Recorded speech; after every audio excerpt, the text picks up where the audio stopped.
on. Go.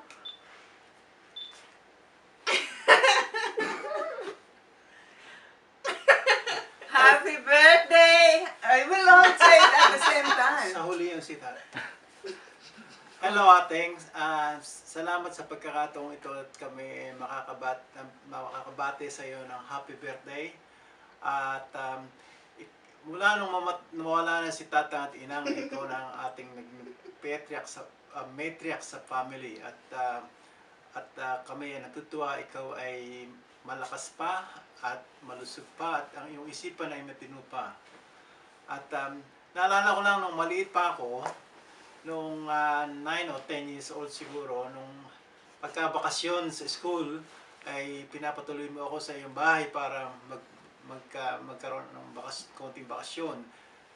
Noon sa Malacanang pa kayo, natandaan ko noon na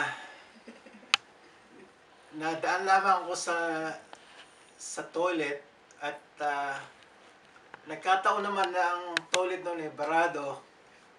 Kaya inutusan mo ako na nagawa ng paraan para mawala yung bara.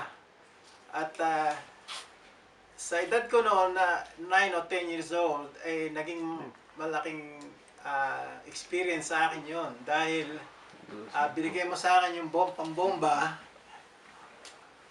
para maayos yung problema. Kahit ganong gawin kong pagbomba, hindi mawala-wala yung bara. Kaya hanggang ngayon, napapaginipan ko pa yun.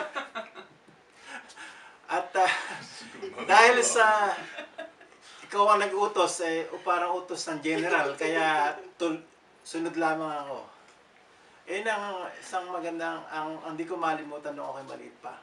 Pero nitong lately, nung I think 2008, nagkakaroon ng alitan yung ating mga hipag tungkol sa lupa. At tayo nag-meeting sa bahay ni Kuyang Carling, tayong magkakapatid. At lahat ay nagsalita, pero nung ikaw na ay magsalita, lahat ay tupepe na, nakilig na lamang sa'yo. At doon ko nakita na ikaw ay tunay na matriarch sa family, na lahat ay ikaw ay nire-respeto at ginagalang. Kaya ating magsaya ka sa iyong karawan at binabati ka naming lahat ng isang happy birthday! Happy birthday! Ating luming. Okay, bye-bye!